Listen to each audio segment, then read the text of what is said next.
أشهد أن لا إله إلا الله وحده لا شريك له وأشهد أن محمدا عبده ورسوله أما بعد فأعوذ بالله من الشيطان الرجيم بسم الله الرحمن الرحيم الحمد لله رب العالمين الرحمن الرحيم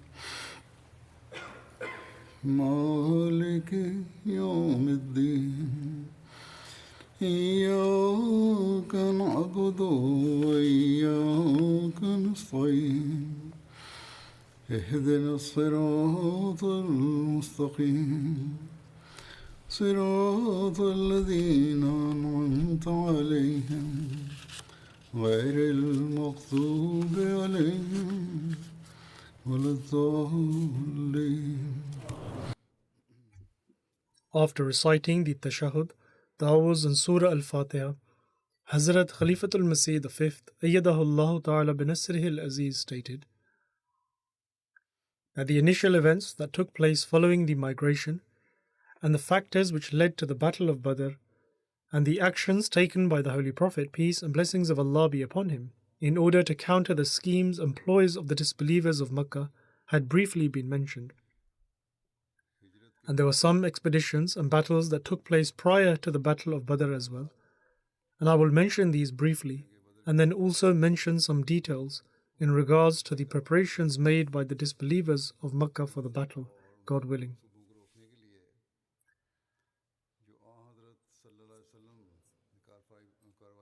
The expedition of Hazrat Hamza was the first expedition which took place during Ramadan in the first year after the migration to Medina. This expedition was sent by the Holy Prophet, peace and blessings of Allah be upon him, and it is also known as the expedition of Saiful Bahr. The flag for this expedition was white, and it was carried by Abu Marsad Ghanwi radiyallahu ta'ala anhu. The Holy Prophet, peace and blessings of Allah be upon him, sent this expedition during Ramadan in the first year after Hijrah, and he appointed his paternal uncle Hazrat Hamza bin Abdul Muttalib as its leader. 30 Muhajirin accompanied them, and these individuals reached the coast of the Red Sea by passing through Is and encountered a caravan led by Abu Jahl that was returning from Syria.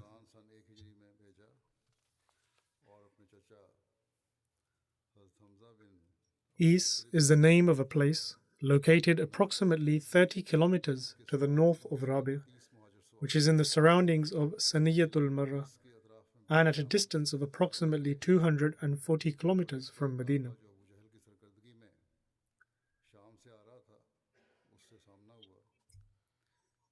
There was a well by the name of Zanabatul Is, which was densely surrounded by acacia trees, and for this reason the area was called Is.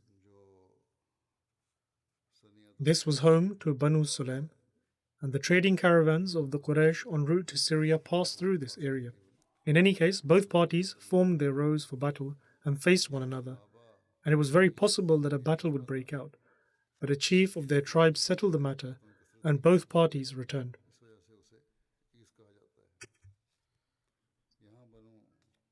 Then there is the expedition of Ubaidah bin Haris. During the month of Shawwal, in the first year after the Hijrah, the Holy Prophet, peace and blessings of Allah be upon him, sent Hazrat Ubaidah bin Haris radiyallahu ta'ala anhu towards Saniyatul Marra, near Rabi', along with 60 Muhajirin. There they encountered Abu Sufyan and his cavalry of 200 men, and both parties fired some arrows, but a formal battle did not ensue. Hazrat Sa'd bin Abi Waqqas radiyallahu ta'ala anhu was the first individual to fire an arrow that day. A battle by way of shooting arrows between the Muslims and disbelievers had never occurred prior to this. As such, this was the first arrow to be shot by the Muslims in the Islamic history, which Hazrat Sa'd radiyallahu ta'ala anhu was rightly proud of. Following this, both parties returned to their dwellings. Saniyatul Marra is located to the northeast of the city of Rabi at a distance of approximately 55 kilometers and at a distance of 200 kilometers from Medina. Following this is the expedition of Hazrat Sa'd bin Abi Waqqas, and this occurred in the first year after Hijrah, and according to some opinions it took place in the second year after Hijrah. The Holy Prophet, peace and blessings of Allah be upon him, appointed Hazrat Sa'd bin Abi Waqqas as the leader of 20 individuals and sent them with the instruction to not cross the valley of Kharar. They set off on foot, and they remained hidden during the day and travelled at night until they reached Kharar. Their objective was to stop the trade caravan of the Quraysh. However, when this group reached Kharar, they came to know that the caravan had already passed through the previous day. As such, they returned without any confrontation. With regards to Kharar, it is written that it means water that flows whilst producing a loud sound, and Kharar is the name of a place near Juffa in the region of Hijaz. Then there is the Ghazwa Waddan or Ghazwa Abwa, which took place in Safar 2 Hijri. In the month of Safar 2 Hijri, the Holy Prophet, peace and blessings of Allah be upon him, set out towards Abwa or Waddan with 60 to 70 Muhajirin. And according to the historian Ibn Sa'd, this is the first expedition in which the Holy Prophet, peace and blessings of Allah be upon him, took part himself. The Holy Prophet, peace and blessings of Allah be upon him, appointed Hazrat Sa'd bin Ubadah radiyallahu ta'ala anhu as the leader of Medina in his absence, and the Holy Prophet, peace be upon him, reached Abwa with the intention of stopping a trade caravan of the Quraysh. However, it had already left by the time he got there. Whilst there, the Holy Prophet, peace be upon him, established a peace treaty with Makhshi bin Amr Zamri, who was the chief of the Banu Zamra tribe. The treaty set out that the Holy Prophet, peace be upon him, would not attack the Banu Zamra, and nor would the Banu Zamra take any action in opposition to him or join in any opposition to him. Furthermore, they would not assist any enemy against the Holy Prophet, peace be upon him. During this journey, the Holy Prophet, peace be upon him, remained outside of Medina for 15 days. Regarding Waddan, it is recorded that this is a place between Mecca and Medina, and it is at a distance of 13 kilometers from Abwa, where the Blessed Mother of the Holy Prophet, peace be upon him, is buried. It is also at a distance of about 100 kilometers from Juffa. I mention the names of these places along with some details because some Ahmadis who travel to that region for Umrah wish to visit these places upon learning of their history, and in this way they become acquainted with these areas.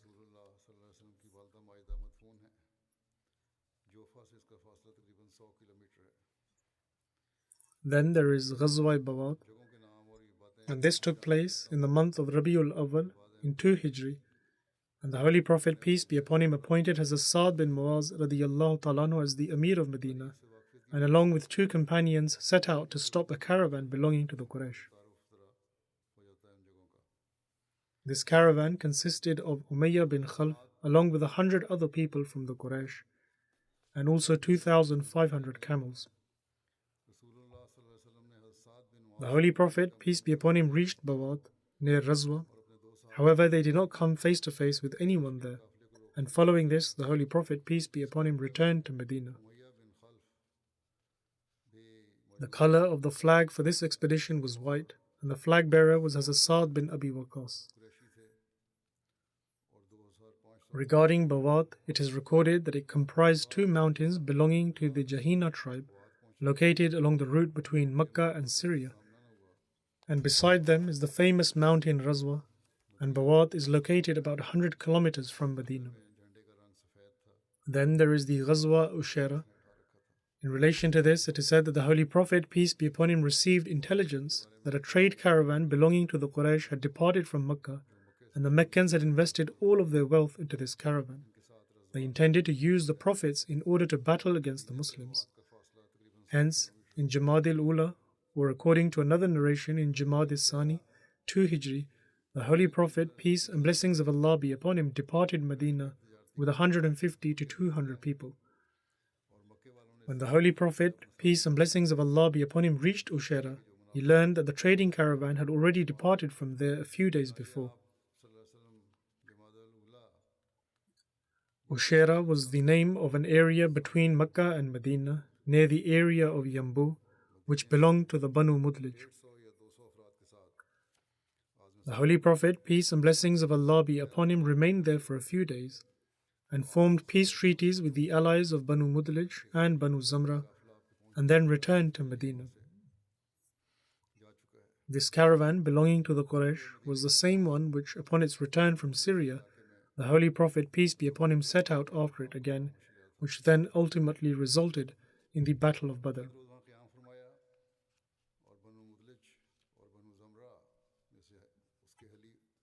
Then there is the Ghazwa Badrul Ula, and regarding this it is said that within 10 days of the Holy Prophet, peace be upon him, returning to Medina after the Ghazwa Ushaira, Qurs bin Jabir attacked a grazing ground in Medina. The Holy Prophet, peace and blessings of Allah be upon him, set out after him and appointed Hazrat Zaid bin Harsa radiyallahu ta'ala anhu as the Emir of Medina. The Holy Prophet, peace be upon him, reached a valley near Badr called Safwan. Safwan is a valley near Badr. However, Qurs bin Jabir was quick to get ahead, and the Holy Prophet, peace and blessings of Allah be upon him, could not reach him. This expedition is also called Badrul Ula. And the Holy Prophet, peace be upon him, then returned to Medina.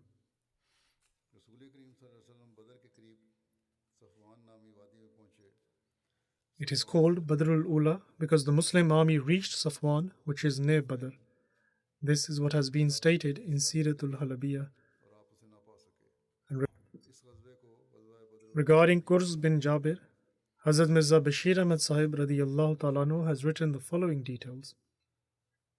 He writes, "This raid of Qurs bin Jabir was not a minor Bedouin act of plunder. Rather, it is definite that he had set out against the Muslims on behalf of the Quraysh with a particular motive. As a matter of fact, it is very likely that he had specifically come with the intention of inflicting injury upon the very person of the Holy Prophet, peace be upon him. But upon finding the Muslims vigilant, he settled upon the robbery of their camels and ran off. This also demonstrates that the Quraysh of Makkah had planned to raid Medina so as to utterly destroy the Muslims. It should also be remembered that the Muslims had already been given permission for jihad by the sword prior to this, and in a sense of self-defense they had begun to employ an initial plan of action in this regard as well. However, until now they had not practically suffered any loss in terms of wealth or lives. However, the raid of Qurs bin Jabir was one which practically inflicted harm upon the Muslims. In other words, even after the acceptance of the challenge of the Quraysh, it was the disbelievers who practically initiated battle.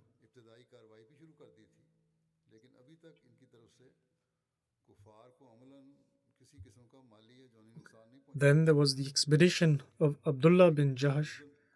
This expedition took place towards a valley near Mecca called Nakhla. Regarding this expedition, it is recorded that in the month of Rajab, the Holy Prophet, peace and blessings of Allah be upon him, sent Hazrat Abdullah bin Jahash along with 8 Muhajirin, and no one from the Ansar was among them. The Holy Prophet, peace be upon him, gave them a letter and instructed that it should only be opened after 2 days of travelling, and the instructions within it should be followed. However, no one would be compelled to continue after reading it. And so, after completing 2 days of travel, Hazrat Abdullah bin Jahash opened the letter containing their orders and read it. The letter stated that when you open and read my letter, you should continue your journey and go to Nakhla, which is between Taif and Makkah, and there you should observe the Quraysh's movement and then inform us about them. When Hazrat Abdullah bin Jahash radiyallahu ta'ala anhu read this letter, he said that I must hear and obey. Thereafter, he told those accompanying him that the Holy Prophet, peace and blessings of Allah be upon him, has instructed me to continue towards Nakhla and observe the movements of the Quraysh so that I may be able to inform the Holy Prophet, peace be upon him, about what they are doing. Hazrat Abdullah bin Jahash radiyallahu ta'ala anhu then further stated that the Holy Prophet, peace and blessings of Allah be upon him, forbade me from compelling any of you to join me. Therefore, those of you who desire martyrdom can accompany me, and whoever wishes to return can go. However, none of them left, and they all set out towards Hijaz. Along the way, Hazrat Sa'd bin Abi Waqqas and Hazrat Utbah bin Ghazwan lost their camels, and both were left behind as they searched for it, while Hazrat Abdullah bin Jahash and the rest of those accompanying him continued until they reached Nakhla. While there, they happened to pass by a caravan carrying raisins, leather, and other trading goods of the Quraysh. This caravan also included Amr bin Hazrmi. When the Quraysh of Makkah saw the Muslims, they became fearful. Hazrat Ukasha bin Mihsan radiyallahu ta'ala anhu, who had a shaven head, came before them, and upon seeing him the disbelievers became content, saying that there was nothing to fear because these people were simply going for Umrah. Then the Muslims consulted one another about the fact that it was the last day of the month of Rajab, and they considered that if they fight and kill them, they would be doing so during a sacred month. On the other hand, if they were to wait, the enemy would enter into the sacred boundary by night and become unreachable.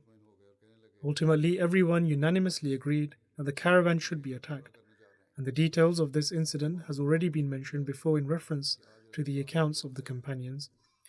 Hazrat Waqid bin Abdullah Tamimi shot an arrow at Amr bin Hazmi, which killed him. The Muslims also captured 2 individuals, while a third was successful in escaping. Thereafter, Hazrat Abdullah bin Jahash brought the camels and 2 prisoners to Medina before the Holy Prophet, peace and blessings of Allah be upon him. When Hazrat Abdullah bin Jahash entered Medina, the Holy Prophet, peace and blessings of Allah be upon him, addressed him and stated that I did not command you to take up arms during the sacred month. The Holy Prophet, peace be upon him, gave the camels and captives a place to stay and refused to accept any spoils. Some claim that the objective of this expedition was to loot and plunder. However, this was not the objective. If it were so, the Holy Prophet, peace be upon him, would commend their actions. Instead, the Holy Prophet, peace be upon him, deemed their actions wrong. And on the other hand, the Quraysh also raised an uproar that the Muslims violated the sanctity of the sacred month. Furthermore, owing to the fact that the victim, i.e. Amr bin Hazrmi, was a chieftain and a confederate to Utbah bin Rabi'ah, i.e. the chief of Makkah. Therefore, this incident severely enraged the Quraysh, causing them to prepare for an attack on Medina with even greater passion and zeal than before. Thus, the Battle of Badr resulted mostly from these preparations and sentiments of enmity.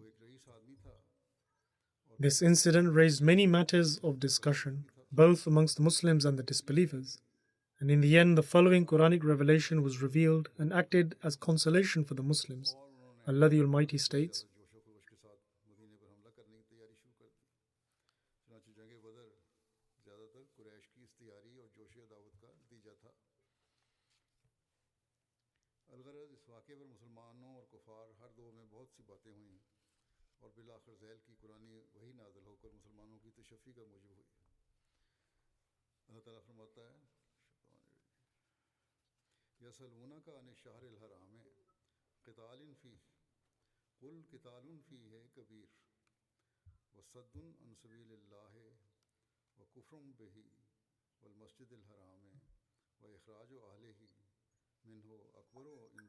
that is, they ask thee about fighting in the sacred month.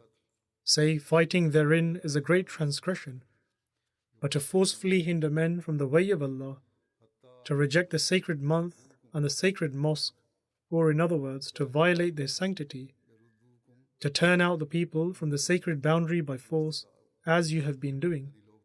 O polytheists, all such actions are a greater sin than fighting in the sacred month in the sight of Allah. Surely, to spread chaos in the land during the sacred month is worse than killing in order to stop it.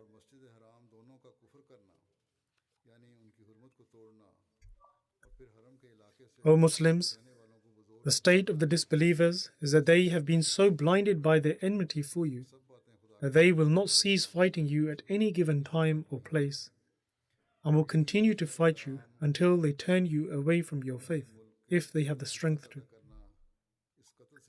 Nevertheless, Allah the Almighty was aware that the disbelievers would continue to try and turn the Muslims away from their faith.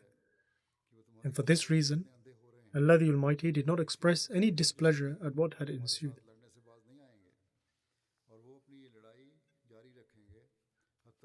Also, it is proven through history that the chieftains of the Quraysh would spread their murderous propaganda against Islam just as actively in the sacred months. In fact, they would take advantage of the congregations and journeys during the sacred months and would become even more active in spreading strife and chaos. Furthermore, with utter shamelessness, they would change the sacred months in order to appease themselves through falsehood, a practice they referred to as nasi.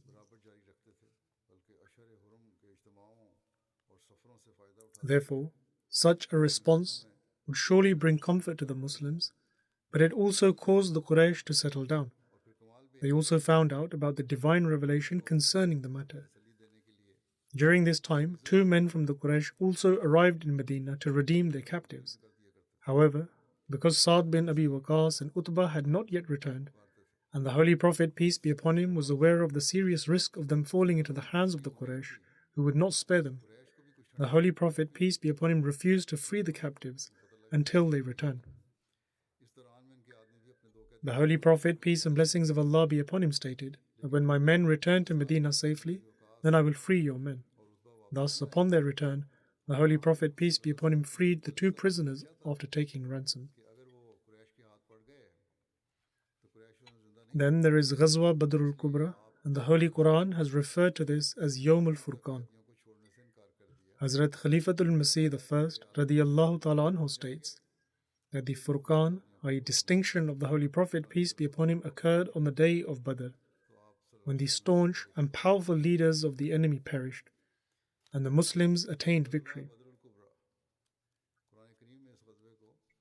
At another instance, whilst defining the word Furqan, Hazrat Khalifatul Masih I radiyallahu ta'ala anhu states that I have learned from the Quran that Furqan is the name of such a victory that results in breaking the spine and strength of the enemy, and this was demonstrated indeed on the occasion of the Battle of Badr. This battle is also referred to as Badr al-Sani, Badr al-Kubra, Badr al-Uzma, and Badr al-Qital.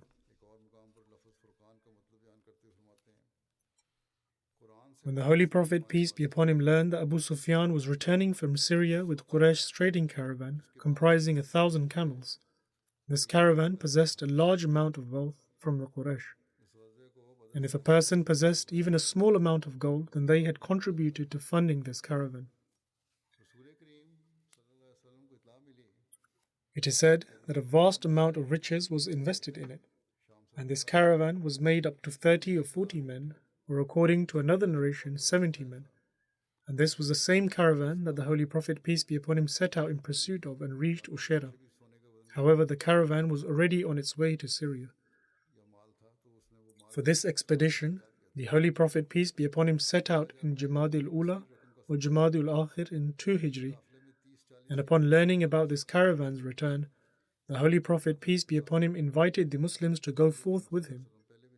And the Holy Prophet, peace and blessings of Allah be upon him, stated that this is a trading caravan of the Quraysh, carrying much of their wealth. Go forth, for it may be that Allah grants you spoils of war. Those people who are accustomed to seeking out opportunities to raise allegations, or perhaps with those who lack knowledge, claim that Muslims began to loot and plunder after going to Medina. As an example, they cite the incident of the pursuit of this caravan. However, such claims arise from utter ignorance, lack of knowledge, and unfamiliarity to the conditions of war at the time. The act of intercepting the Quraysh's trading caravan was not blameworthy at all. The details of this incident have been mentioned by Hazrat Mirza Bashir Ahmad Sahib radiyallahu ta'ala anhu in his book, The Life and Character of the Seal of Prophets. He writes, to set out in order to intercept the caravan is not at all objectionable. The reason being that firstly, this particular caravan which the Muslims had set out to pursue was not an ordinary caravan. Every man and woman from among the Quraysh held shares in it. And this demonstrates that with regards to this caravan, the intention of the chieftains of the Quraysh was that this profit would be used in order to wage war against the Muslims.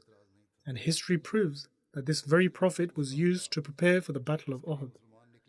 As such, the interception of this caravan was a necessary part of the tactics of war.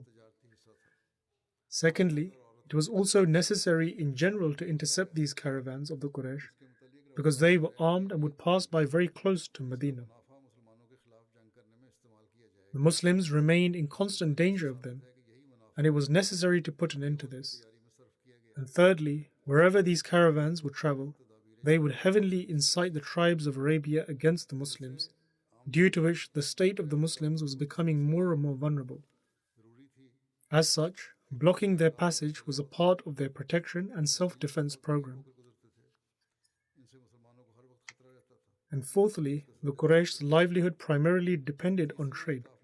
And for this reason, the interception of these caravans was an excellent means by which to bring the Quraysh to their senses, and to stop them from their acts of war, and to press them towards reconciliation and the establishment of peace.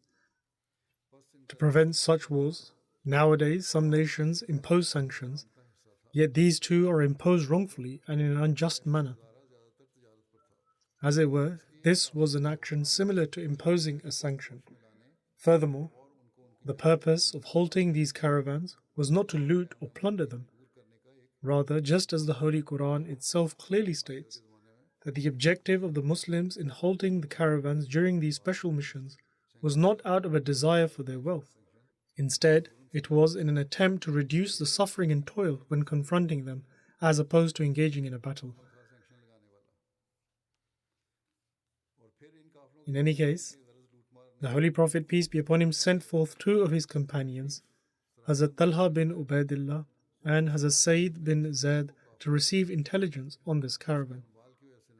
These two companions departed from Medina, and after gathering information about the caravan and returning to Medina, they came to learn that the Holy Prophet, peace and blessings of Allah be upon him, had already left from there. Therefore, the two of them set off towards Badr, but they only met the Holy Prophet, peace be upon him, en route when he was already returning, having participated in the Battle of Badr. It is for this reason that these two companions were unable to take part in the Battle of Badr. However, the Holy Prophet, peace be upon him, still assigned a portion of the spoils of war to them. On the other hand, Abu Sufyan received word from his spies that the Holy Prophet, peace be upon him, had departed with his companions to attack his trade caravans. And it is also stated that Abu Sufyan met someone who informed him that the Holy Prophet, peace and blessings of Allah be upon him, wanted to stop this caravan in its tracks from the very beginning. He also stated that the Holy Prophet, peace be upon him, was waiting for the caravans to return. And so, hearing this news, Abu Sufyan became frightened and paid a man named Zamzam bin Amr Ghafari to head towards Makkah, telling him to inform the Meccans that Muhammad, peace and blessings of Allah be upon him, and his companions have set forth to attack one of their caravans.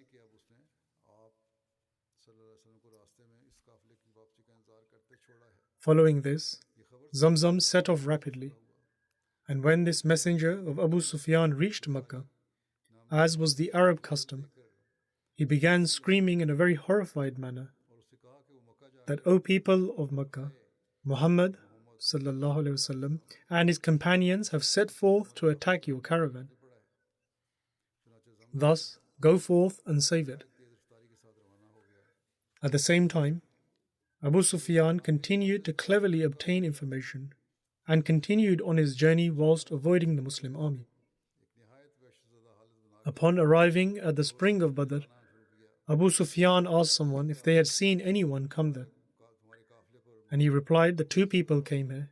They sat their camels near a hill and went to get water. And so Abu Sufyan went to where the camels were, and there he found camel droppings. Abu Sufyan picked one up, split it, and found a date stone. Seeing this, he said that this was the food of Yasrib, and understood that these people from Medina were close by. Therefore, Abu Sufyan swiftly returned to his caravan, and diverting from the regular path, he took them via the shoreline, and he thus left Badr from one side and went forth in haste.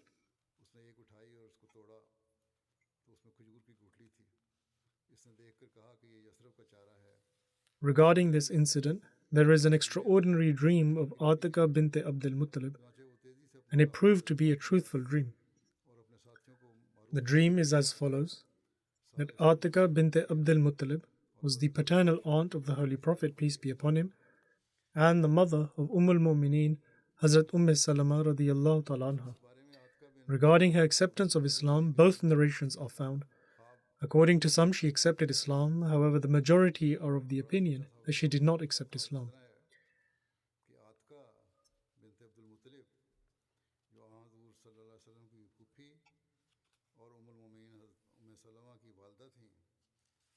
Nonetheless, 3 days before Abu Sufyan's messenger Zamzam reached Mecca, she saw a dream which frightened her.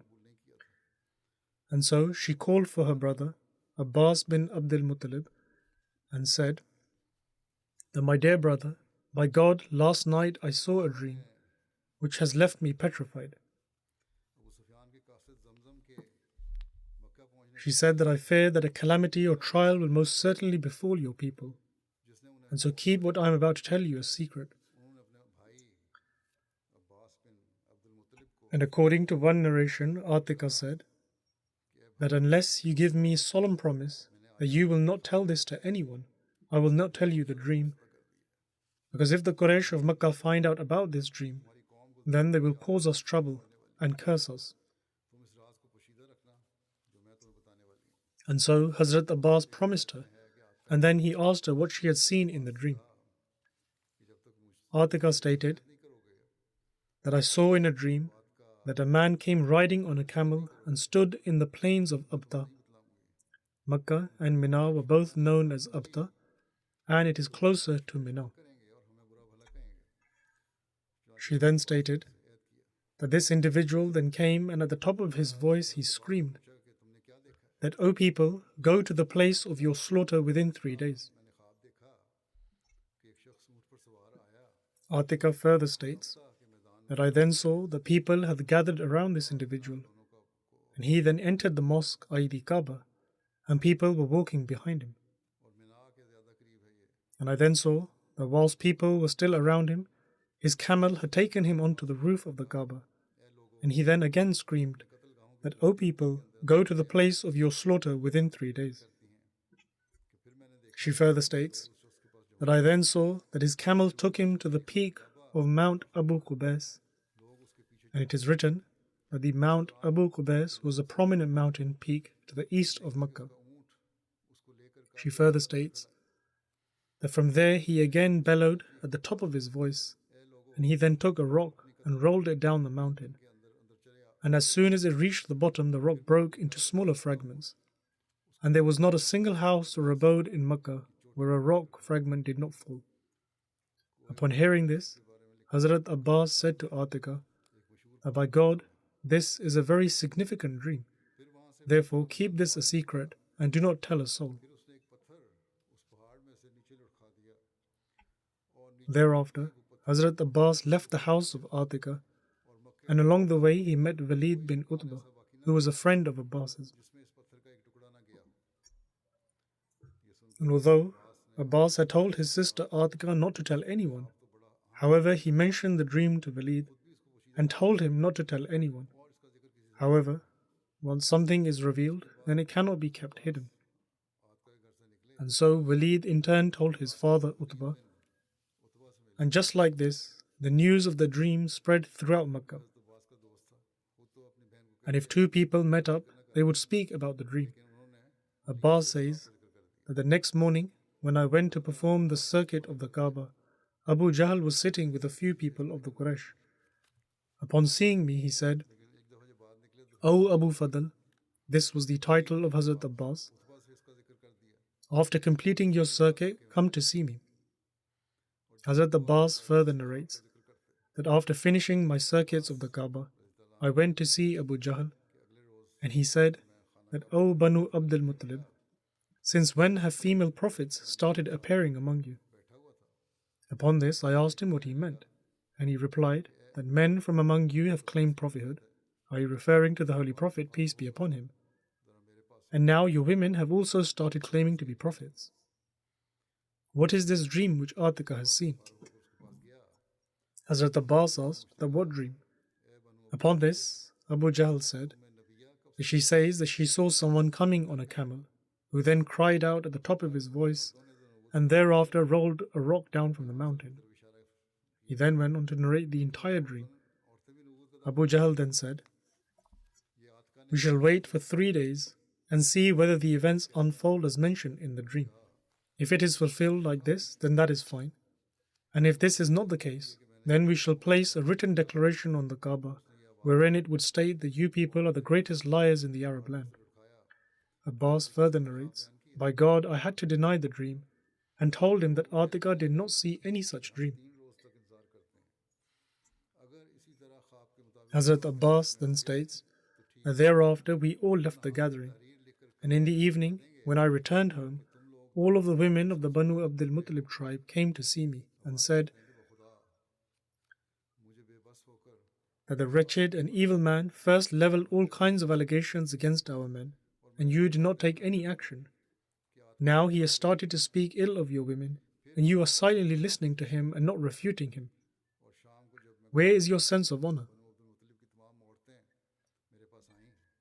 In this way, the women of his tribe impassioned him, and Abbas further narrates that upon this I said that by God this is exactly what I did, and I believe that there is no greater wrongdoing than this.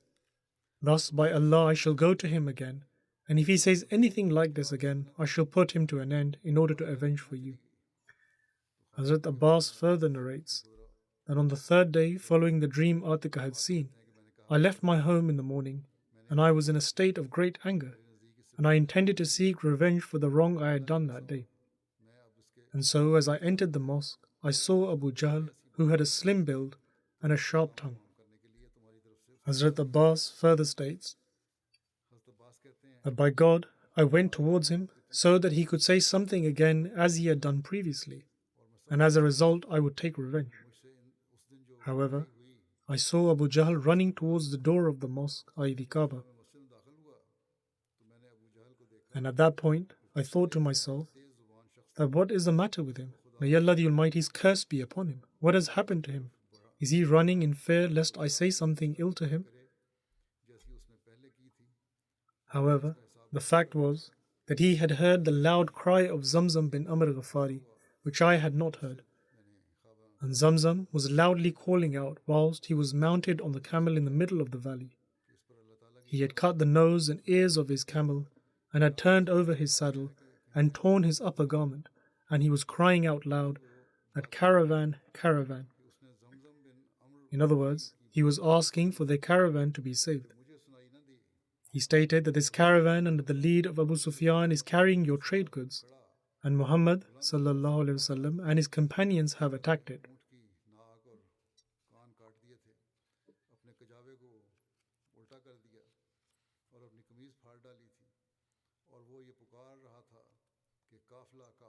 He then further stated that reach to them as quickly as you can, but I don't think you will be able to reach them in time.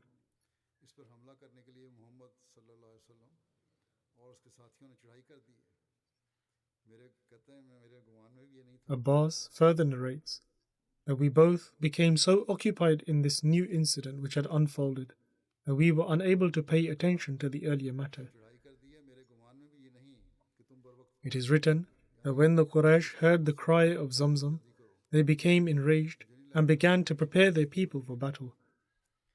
They said that Muhammad ﷺ and his companions think that this caravan is like that of Ibn Hazrmi's trade caravan. This is certainly not the case. By God, they shall soon find out that this is not the case.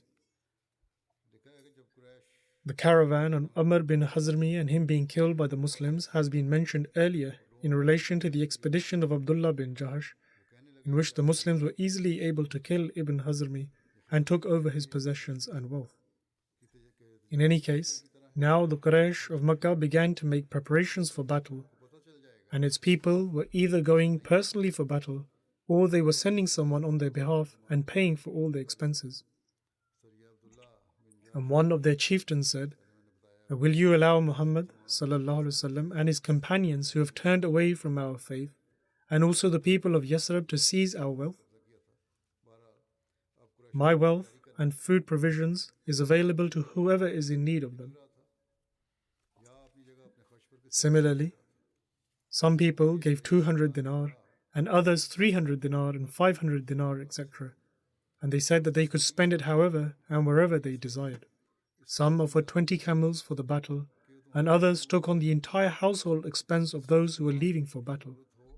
And those who could not personally take part in the battle supported someone else to go for battle by paying for all their expenses. And in this way, within 2 or 3 days, their preparations for battle were complete. It should be noted here that although he had announced for them to reach there immediately, however, they spent 2 or 3 days making full preparation for battle. And so their efforts to make preparations proves that the disbelievers of Makkah were in fact searching for an excuse to engage in a proper battle with the Muslims.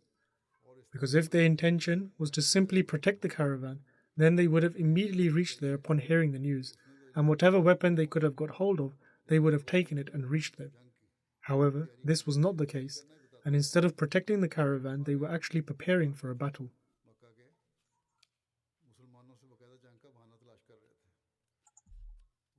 Then, in relation to the chiefs of the Quraysh, it is written that 5 chiefs, Umayyah bin Khalf, Utbah bin Rabi'ah, Sheba bin Rabi'ah, Zuma bin Aswad, and Hakim bin Hizam, sought a lot by throwing their arrows to determine whether they ought to go for battle or not. Subsequently, they drew the arrow which signified that they do not go for battle. In other words, the arrow they selected was the one upon which it was written that they should not go forth for battle. And so they all unanimously decided that they should not proceed for battle.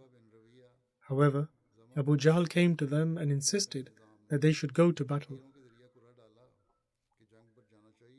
Uqba bin Abu Mu'ayt and Nazar bin Haris supported Abu Jahl and insisted the others that they should go for battle. Upon this, the slave of Utbah and Sheba said that by God, you are not going forth for battle. Rather, you two are heading towards the places of where you shall be killed. Subsequently, they both decided not to go for battle. But Abu Jahl insisted so much that in the end they both decided to go along with the others, and then they would turn back during the journey. Further details in relation to the preparations made by the disbelievers for the battle, their departure, and various incidents in relation to this shall inshallah be mentioned in the future, as there is quite a lot of detail in relation to this.